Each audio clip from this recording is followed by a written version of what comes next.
E aí, meu querido, olá, minha querida, como é que você tá? Você tá bem? Os estudos estão fluindo, tá dando tudo certinho? Então, simbora para mais uma aula. Vamos falar aqui sobre a segunda lei de Ohm.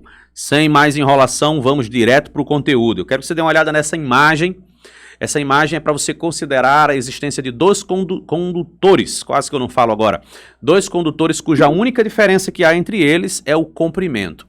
Eles são do mesmo formato, do mesma cor, do mesmo tamanho, do mesmo material. Mesmo tamanho não, mesma espessura, mas de comprimentos diferentes. Um é maior, outro é menor. Tá vendo aí? Eu chamei o comprimento desses condutores de L. L para lembrar linear, comprimento linear.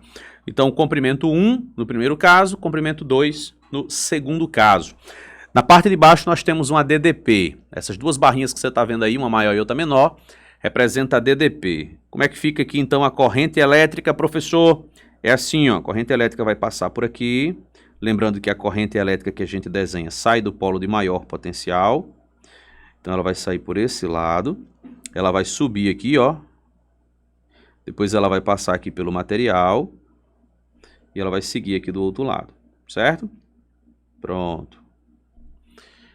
No primeiro caso também aqui é o ladinho de maior potencial, menor potencial, corrente elétrica saindo pelo lado de maior potencial, subiu aqui, vai atravessar esse condutor que a gente vai analisar já já, vai descer para esse lado, depois ele vai vir para cá. E foi, pronto. Viu aí?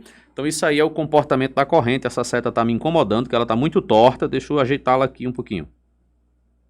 Tá menos torto? Tá, né? Agora tá menos torto. A segunda tá torta, mas deixa pra lá. Vamos lá.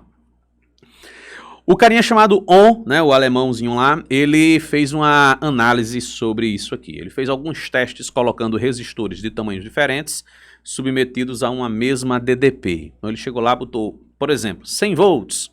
Aí ele coloca 100 volts num condutor pequeno, 100 volts num condutor grande, e aí o que é que ele percebe? Vamos para a figura.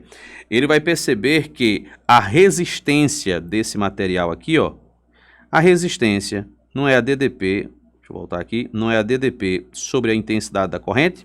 Então, se ele já sabe a DDP, porque foi ele que produziu, né, usando a fonte, ele já sabe o valor da corrente, então ele determina a resistência. O que é que ele descobre quando ele faz essa continha? Vamos anotar aqui, ó. Deixa eu pegar aqui outra cor de caneta.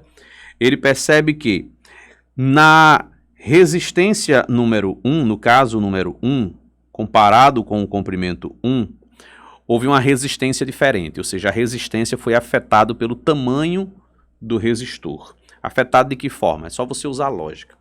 Se você tem aqui um resistor, imagine que isso aqui é um resistor, certo? Então você tem um resistor que ele tem um certo comprimento. A carga vai atravessar ele. Se ele for muito longo, essa carga vai encontrar muitos mais obstáculos pelo caminho até chegar do outro lado.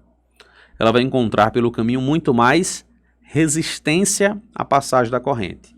Então ele percebe que quando os condutores são muito longos, tem uma corrente menor. Por quê? Porque a resistência aumentou. Então a gente já percebe aqui, ó, fazendo essas duas análises, que nós temos a resistência, deixa eu travar aqui, a resistência, ela é diretamente proporcional ao comprimento. Eu vou usar esse alfazinho aqui para representar o fato de ser diretamente proporcional, tá bom? Deixa eu só arrumar aqui para ficar mais bonitinho, que essa minha caligrafia hoje não tá tão legal. Então tá aqui, ó, a resistência, ela é diretamente proporcional ao comprimento, ou seja, quanto maior o condutor, maior a sua resistência. Decora essa informação, isso é muito importante. Fios que são muito longos apresentam maior resistência, tá bom? Se eles forem, obviamente, do mesmo material. A gente vai já discutir esse outro detalhe. Então, primeira conclusão é essa aqui, ó. O comprimento afeta de forma diretamente proporcional o valor da resistência. Segunda coisa que Ohm vai perceber ainda nessa análise aqui, ó, deixa eu subir aqui, pronto, é quando ele faz agora o teste novamente, mas usando fios exatamente do mesmo tamanho, alterando apenas a área de seção reta. O que é a área da seção reta? Essa área que eu estou destacando aqui, ó. Cadê? Vai. Estava travado aqui, não ia sair nunca. Tá vendo isso aqui, ó? Essa áreazinha aqui. Pronto, essa área chamada de área de seção reta. Ela tá ligada a essa ideia do fio ser grosso ou fino, certo? A espessura do fio. Então vamos aqui novamente. Então, o que é que ele vai perceber aqui? Ele vai perceber que a espessura do fio também é um fator importante, que essa informação também influencia o valor da resistência. Ora, se você tem um fio que ele é mais grosso, tem mais espessura, o diâmetro é maior, então os elétrons vão encontrar mais facilidade para atravessá-lo. Vamos supor que ele é uma área de seção reta bem exagerada, então os elétrons vão encontrar muito mais facilidade para chegar do outro lado. Então, quanto maior essa área de seção reta, menor o nível de resistência. Agora, se o fio ele for muito estreitinho, bem fininho, então vai ter muito mais dificuldade para esse elétron chegar até o outro lado. Então a gente vai dizer que há um aumento na resistência. Conclusão de Ohm, inclusive não foi apenas uma conclusão teórica, ele testou isso na prática, é que a resistência ela é inversamente proporcional a essa área da seção reta. Você pode dizer que é inversamente proporcional à área ou que é proporcional ao inverso da área. A conclusão matemática é a mesma. Então já deixa aqui, ó, destacado aqui, beleza? Então são essas duas conclusões que Ohm faz sobre a estrutura física dos resistores e como que essas dimensões afetam o valor da resistência. Aí, juntando tudo isso numa coisa só, a gente tem essa seguinte conclusão. Produção vai tirar aqui essa minha bolinha aqui para aparecer aí o texto por completo, certo? Já vai aparecer.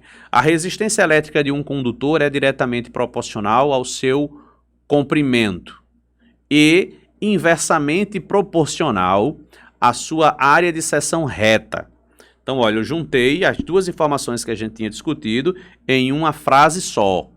A resistência elétrica de um condutor é diretamente proporcional ao seu comprimento. Quanto maior o comprimento, maior a resistência. E inversamente proporcional à sua área de seção reta. Deixa eu fazer um rascunho só para te dar um exemplo aqui. Imagine o seguinte. Imagine que eu tenho aqui R, cadê aqui, ó, R, e aí eu estou te afirmando que R é diretamente proporcional ao comprimento. Então ele é a razão com o comprimento, isso aqui é constante, certo? Isso aqui é uma constante. Agora, quando eu digo para você que R é inversamente proporcional à área, eu também estou dizendo que esse produto é uma constante. Se eu pego essas duas informações, isso aqui é uma constante, e isso aqui é uma constante, e eu fundo as duas, vai ficar assim, ó, R vezes A sobre L. Isso tem que ser uma outra constante. Essa constante é ρ. A gente vai usar essa palavra, essa letrinha. Essa letrinha grega se pronuncia assim, ó. Rho, tá bom? Rho. Esse Rho é o que aparece aqui, ó. Só que agora ele já está isolado, né? Eu já isolei o R, passei o L para o outro lado, veio aqui multiplicando, peguei o A que estava multiplicando, passei dividindo e ele ficou nesse formato. Esse R é uma constante que é uma propriedade dos materiais. Então, se você for imaginar, por exemplo, ouro. Ouro ele tem uma resistividade. Veja bem, ouro é uma substância. Ouro não é um objeto, sacou? Prata é uma substância, não é um objeto, mas existem objetos feitos de prata e objetos feitos de ouro, certo? Então, a resistividade é uma propriedade da substância, não do objeto em si. Então, o ouro tem uma resistividade, a prata tem outra resistividade, e esse número vai dizer quanto de resistência aquele tipo de substância vai oferecer. Então, a unidade de medida que vai representar essa resistividade, ela pode aparecer de duas formas. Deixa eu apagar esse monte de coisas que eu fiz aqui, ó. Aqui foi só para esclarecer. Esclarecido. Então, vamos apagar essa partezinha aqui e vamos falar dessa unidade de medida. Olha só. Rho é igual a R vezes A sobre L. Então, olha qual vai ser a unidade. Em cima, Ohm de resistência. A área, geralmente, se for no sistema internacional, é em metros ao quadrado. E embaixo, o comprimento que se mede em metros, beleza? Só que o que é que vai acontecer? Você vai simplificar, ó, esse quadrado com esse M aqui, ó. Então, vai ficar Ohm vezes metro. Então, essa é uma maneira de se expressar a unidade de medida da resistividade de um material no sistema internacional. Agora, também é comum você encontrar essa outra unidade aqui, ó. Deixa eu vir para cá. Não é do sistema internacional, mas é possível que apareça. É Ohm da resistência, logo em seguida a área em milímetros quadrados, e aí embaixo o M de metros, certo? É possível que você encontre assim também. Todos vão significar resistividade. Eu trouxe uma tabela, eu encontrei uma tabela, dei um Google, peguei uma tabela no Google de alguns modelos aqui de tabelinhas aqui com os valores, né? Ó. Então você tem o alumínio 0,02857 milímetro quadrado por metro, cobre, e aí por diante. O material que a gente mais usa no cotidiano é o cobre. Por quê? Porque ele vai possuir aqui um valor muito baixo, 0,01 de resistividade, ou seja, é um bom condutor, porque ele tem baixa resistividade. Existem outros com valores próximos, como por exemplo a prata, mas ninguém vai usar prata para nada, porque prata é caro pra caramba, então a gente prefere usar o cobre, tem a melhor relação custo-benefício. A gente tem valores aqui, mais algum valor bem próximo? Acho que não. Esse alumínio aqui também é utilizado, né, em alguns tipos de cabos, alguns tipos de fios, mas de modo geral a gente usa o cobre. Relação custo-benefício é gritantemente superior a qualquer outra situação, tá bom? Vamos falar de Enem, vamos ver como que isso já foi perguntado numa prova de Enem. Eu encontrei essa questão do Enem do ano passado. Como se você estivesse vendo esse negócio aqui, especificamente 2022, né? Desculpe. Do ano de 2021. Deixa eu diminuir aqui esse zoom, para a gente conseguir ver aqui o texto por completo. Deixa eu tirar essa imagem da frente. E aí, olha só o que é que a gente tem aqui, ó. Cientistas da Universidade de New South Wales, acho que é assim que pronuncia, lá na Austrália, demonstraram em 2012 que a lei de Ohm é válida mesmo para fios finíssimos, cuja área da seção reta compreende alguns poucos átomos. A tabela apresenta as áreas e comprimentos de alguns dos fios construídos, respectivamente com as mesmas unidades de medida. Considere que a resistividade mantém-se constante para todas as geometrias, uma aproximação confirmada pelo estudo. Então você tem aí o fio 1, 2, 3 e 4, as áreas 9, 4, 2 e 1, o comprimento 312, 47, 54 e 106, e o valor da resistência R1, R2, R3 e R4. A resistência elétrica dos fios em ordem crescente. Então qual é o fio de maior resistência? Para você colocar no final da fila. Qual o fio de menor resistência? Para colocar no início. Não é resistividade, viu? É resistência. Olha só. As informações contidas aqui se referem a fios de mesma resistividade. Então não há diferença. A diferença está na resistência deles. E aí, olha como é que vai ficar a respostinha aqui, ó. Você vai pegar a lei de Ohm, R, olha aqui o R é igual a ρ, aí é o mesmo ρ para todos os quatro, ó, não precisa nem do valor, porque é só para fazer uma comparação. Aí L, que é o comprimento, sobre a área. Essas informações a gente coletou aqui, ó, comprimento e aqui do lado a área. Então eu já fiz aqui prontinho para você, ó. Quando a gente faz essa divisão, vai dar 34,7, a segunda vai dar 11,8, 27 e depois 106. Conclusão da história: qual deles possui a menor resistência? Esse R2, que só possui 11,8 ρ. Em segundo lugar, o R3 com 27,0 ρ.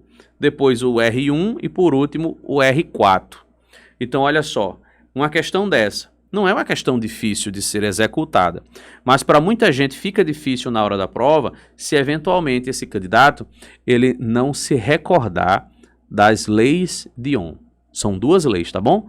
A primeira, que R é igual a U sobre I, e a segunda, que R é ρ L sobre A.